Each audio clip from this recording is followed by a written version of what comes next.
Hi friends, welcome to the Bible facts. ఈరోజు ఈ వీడియోలో బైబిల్ గ్రంథాన్ని ఎవరు ఎప్పుడు అధ్యాయాలుగా వచనాలుగా విభజించారన్న విషయాన్ని తెలుసుకుందాం. పరిశుద్ధ గ్రంథం మనం ఇప్పుడు చదువుతున్నట్లు అధ్యాయాలుగా వచనాలుగా లేదు. కేవలం ప్రత్యేకమైన గ్రంథాలుగా, విడివిడి గ్రంథాలుగా ఉండేది. ఉదాహరణకు చెప్తా వినండి.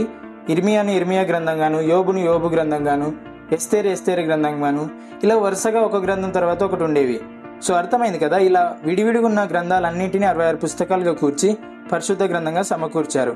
అయితే వీటిని ఎవరు ఎప్పుడు అధ్యాయాలుగా వచనాలుగా విభజించారన్నదే మన ప్రశ్న.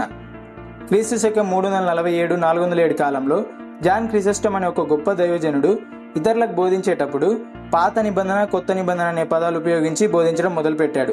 అయితే ఆ కాలం నుంచే, అనగా క్రీస్తు శకం 347-407 కాలం నుంచే బైబిల్ మొట్టమొదటిసారిగా పాత నిబంధన, క్రొత్త నిబంధన అని పరిగణించబడింది. అలాగే 1227లో బైబిల్లోని 66 పుస్తకాలను అధ్యాయాలుగా స్టీఫెన్ ల్యాంగ్టన్ అనే ఆర్చ్ బిషప్ గారు విభజించారు.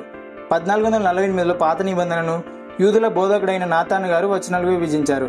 క్రొత్త నిబంధనను 1555లో స్టీఫెనస్ అనే మరో భక్తుడు వచనాలుగా విభజించారు. ఇంతవరకు మీరు జాగ్రత్త విన్నట్లయితే ఈ ప్రశ్నకి ఆన్సర్ చెప్పండి చూద్దాం. క్రొత్త నిబంధన కంటే పాత నిబంధన ఎన్ని సంవత్సరాల ముందుగా వచనాలుగా విభజించబడింది? అర్థం కాలేదా? మళ్ళీ చెప్తా వినండి.